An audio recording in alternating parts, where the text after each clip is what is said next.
Dr. Night Echoes. The night we stayed in my grandpa's house still sits in my head in a way I can't shake. He'd passed only a day before, and we were all running on shock more than anything else. My grandpa was the toughest man I knew, but he had this tiny stuffed bunny he kept on a shelf in the living room. That night, while we waited for paperwork and arrangements, we tried to distract ourselves. We talked, we cleaned a little. At some point, my cousin pointed at the dining table and said, "Did someone move the bunny?" It was sitting right there, legs dangling over the edge. Someone laughed it off. We all assumed somebody had done it earlier, but an hour later it wasn't on the table anymore. It was in the den, propped on the armchair my grandpa always used. Nobody admitted to moving it. People swore up and down they didn't touch it. I started paying attention after that. I checked where it was before I walked into a room, then checked again when I came back. Every single time it had shifted. Sometimes only a few inches, sometimes to a different room entirely, always somewhere he used to sit. Nobody wanted to talk about it out loud, but the mood changed. The air felt heavier. We kept glancing at doorways like someone was about to walk through. The worst moment was when his cell phone, which we'd left on the kitchen counter, started calling the landline. No missed dial, no butt dial, just his number, lighting up the house again. I didn't sleep that entire week. And even now, when I think about how that bunny kept turning up wherever we were sitting, facing us like it was waiting for something, I wonder if maybe he hadn't really left the house at all. I was at my parents' place for the weekend, taking care of their dog while they were out of town. I'd avoided staying there for long stretches since my sister died in that house the year before. Even walking down the hallway still felt heavy, like the air held onto old conversations. I was passing through the living room when I heard something soft hit the carpet. A picture frame. It was one of my sister's. At first, I thought maybe the nail loosened or the frame shifted. But when I went to hang it back up, I noticed another frame on the floor across the room, then another in the hallway, and one more leaning against the baseboard under the window. Every single picture of her had fallen. 4 in total. All face down. Nothing else in the house was out of place. No rumbling, no vibration, not even a car passing outside. It was so quiet, I could hear the dog breathing behind me. I tried to talk myself out of the weird feeling creeping up my spine, blaming it on old walls or bad hooks, but the timing stuck with me. All of them falling at once. Only hers. I didn't stay much longer. I fed the dog, locked up, and drove home trying not to let my mind wander. When I walked into my apartment, I froze. On my desk, sitting right in the center, was a photo of me and my sister from years back. I hadn't seen it in months. I knew for a fact it was packed away in a box in my closet. I dug through that box a second time just to make sure I wasn't imagining things. The spot where it should have been was empty. Nothing else was touched. No drawers open. No signs someone had been inside. Just that one picture laid out neatly, like someone wanted to make sure I saw it. I still don't know how it got there. And even now, part of me won't let myself think too hard about the possibility that it wasn't an accident at all. My brother had been avoiding his room for weeks. He kept saying he couldn't sleep in that bed anymore because of the nightmares. Same dream every night. An old woman, face hidden in shadow, trying to climb toward him. At first, we all brushed it off as stress or some weird phase. But he got so exhausted, he started sleeping on the couch just to avoid going near that room. I didn't like seeing him that scared, so one night I told him I'd sleep in his bed and prove nothing was wrong. The room felt normal enough when I lay down. A little cold, but nothing strange. I fell asleep fast. The dream hit almost immediately. In the dream, I was lying in that same bed, in the same position, except I couldn't move. There was this slow scraping sound coming from the wall beside me. I tried to turn my head, but it felt like something was holding me still. Then the blanket shifted near my legs, like someone was crawling under it.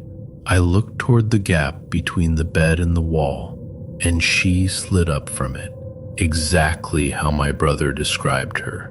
Thin, gray, hair matted flat. Her hands were already on the mattress, pulling herself toward me like she'd been waiting. She got hold of my ankle first, cold fingers, too tight to pull away. She kept inching higher, trying to drag me toward the wall. Her face stayed buried in darkness, but I could feel her breath on my leg, slow and wet. When her hand reached my hip, I snapped awake, yelling so loud my throat burned.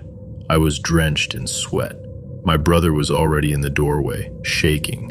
That was the last night anything slept on that bed.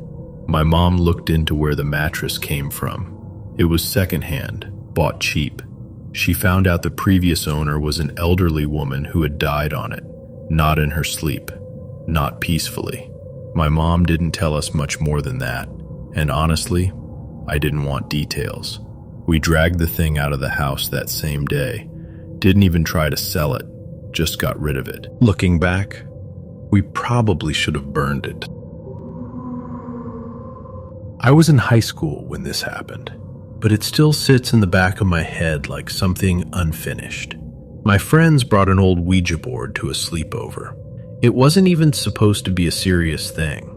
We turned off the lights, lit a couple candles, and started asking questions we didn't really think would go anywhere. At first, it moved slow, the way it always does when someone's pushing it for a joke. Then the answers started coming faster, sharper.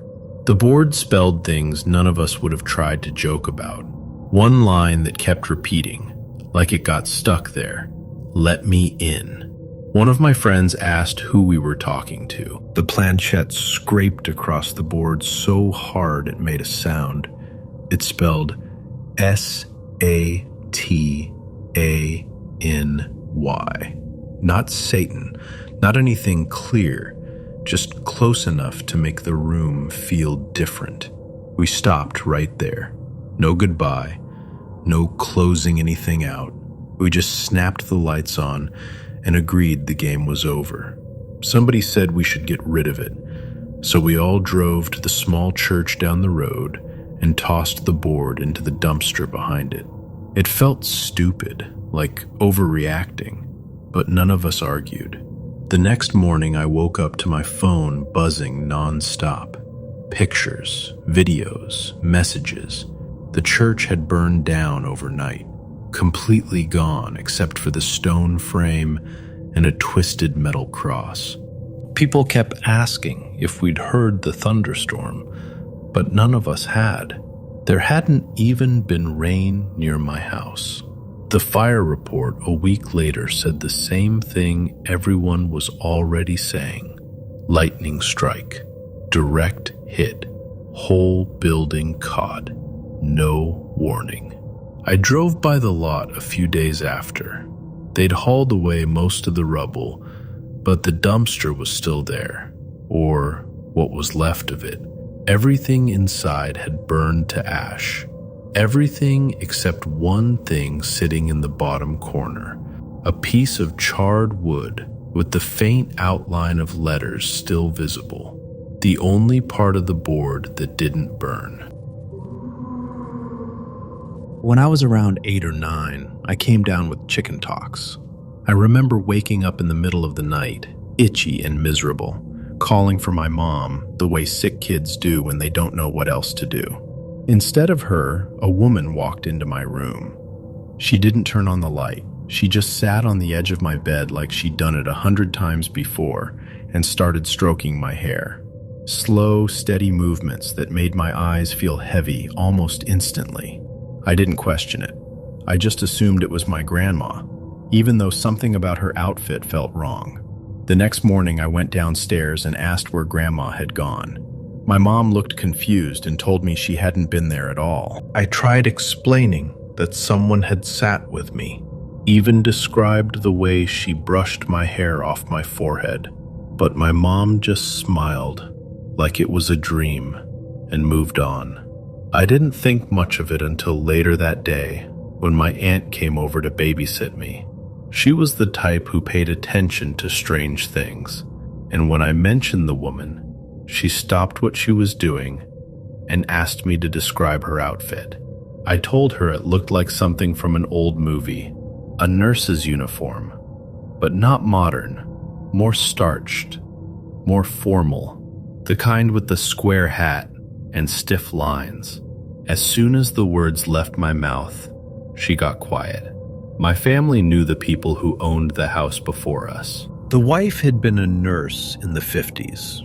She died only a few months before my parents bought the place. I didn't know any of that at the time. I only knew the room felt different that night, like someone else had been in it with me, even after I fell asleep. I still remember the weight on the bed, the slow brushing of my hair, the warmth of a hand that shouldn't have been there.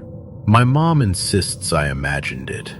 Maybe I did, but some nights, when I'm half awake, I swear I feel the mattress dip the same way it did back then. I was around 12 or 13 when this happened. I was staying the night at my friend's house, and his parents were gone until the next morning.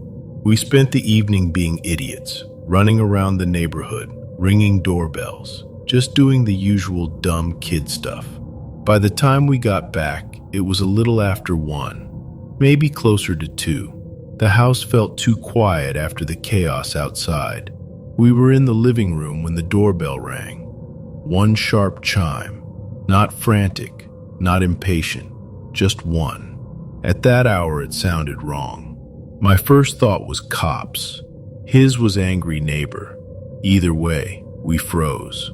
My friend had this little window by the front door. From inside, you could see the porch, but from outside, you couldn't tell anyone was watching. We crept up to it, trying not to make the floor creak. There was an old woman standing there. She wore a long dress that didn't look like anything from our time. Heavy fabric, patterned, something you'd see in a museum photo. Beside her stood a boy who couldn't have been older than 8. He wore a cap and short suspenders, like a newsboy from some black and white film. They weren't moving. They weren't talking. Just standing there in the porch light, facing the door like they had been waiting long before they rang. Neither of us recognized them, and we knew everyone in that small neighborhood. We ducked down fast. My heart was pounding so loud I was sure they could hear it. We waited maybe 10 seconds, maybe less. Then we looked again. They were gone. Not walking down the street, not heading to a car, not cutting across the yard. Just gone. The porch was empty, like nobody had been there at all. The street was dead silent.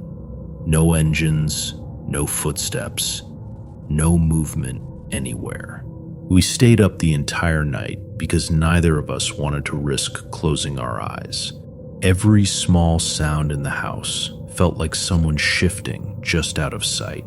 In the morning, nothing looked disturbed, but I still remember that porch window and the space right outside it that 2 people should not have been able to disappear from. When I was 15, after getting home from school, I suddenly felt the urge to go visit my dad. My parents were divorced, but he lived within walking distance of my mom's house. Normally, I only saw him every other weekend and on Thursdays, but that day I really wanted to see him. He was an electrical engineer and often worked from home, so we hung out, watched TV, ate grapes and cheese, and played computer games. For some reason, I had this overwhelming feeling that something was going to happen, so strong that I actually started crying. He kept reassuring me that everything was okay, that he was fine. He said he was trying to get in to see a doctor, and then he dropped me off at my mom's on his way there. He died of a brain aneurysm later that night. I think he knew something was wrong. He had written lists of people to call, and when he dropped me off, he told me, if anything happens, this car, the S2000, goes to his girlfriend. I wish I had called him when he got home. I wish I had gone back over. But when you're 15, you don't think it's possible for your dad to die. I was maybe 16 when this happened, but it still hits me in the stomach when I think about it. I was up late because I couldn't sleep, and I figured making toast would give me something to do. The house was quiet in that way it only gets when you're completely alone. No TV, no wind, just the hum of the fridge and the click of the toaster. I stood at the counter eating, scrolling on my phone, not really paying attention. I must have been there at least 5 minutes. Everything behind me was exactly how I'd left it. Cupboards shut, drawers closed, kitchen normal. Nothing felt off. When I finished, I tossed my plate in the sink and turned around. Every cupboard door was open. Every single one. The cutlery drawer, too.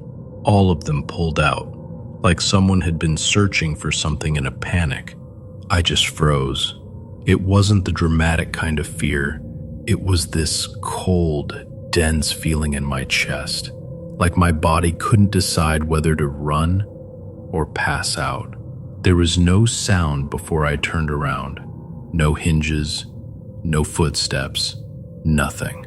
I know for a fact everything was closed when I walked in, and I was alone, completely alone. I just stood there, trying to make it make sense, but the longer I stared, the worse it felt. Like whoever opened them wasn't gone, like something was waiting for me to react. After a few seconds, I forced myself to move. I walked around the kitchen and shut every door and drawer one by one, trying not to look into the dark spaces they'd been hiding. Then I went straight to my room, locked the door, and waited for the sun to come up. I didn't sleep at all. It wasn't the only weird thing that happened in that house, but it was the first time I realized how quickly familiar rooms can stop feeling like yours. My mom's first husband was a Navy pilot during the Gulf War. The carrier he was on had been about 10 days into its cruise and was operating under complete radio silence. She hadn't heard anything from the ship since it left, but that was expected. This was a war. One night, about 10 days into the deployment, my mom suddenly woke up in the middle of the night. She saw her husband standing in the room. He didn't look ghostly or transparent. He looked solid, exactly as he always had. The only difference was that his head was shaved. He looked at her and said only one word, "Goodbye." The experience terrified her, and she couldn't fall back asleep. She went to the kitchen to get a glass of water. That's when the doorbell rang. Every military wife knows what a late-night doorbell means. She was informed that her husband had suffered a massive heart attack and died aboard the carrier. She was devastated, but she tried to convince herself the apparition had been nothing more than a stress-induced hallucination. After all, he hardly even looked like himself with his head shaved. Her mother and mother-in-law flew out immediately to help with funeral arrangements and to receive the body. My mom held herself together until the first viewing. When she saw him lying there, she froze. His head was shaved. Later, in a letter from his NFO, the shaved head was explained as the result of a lost bet aboard the ship. There had been no way for my mom to know that before the viewing. She suffered a minor breakdown after that.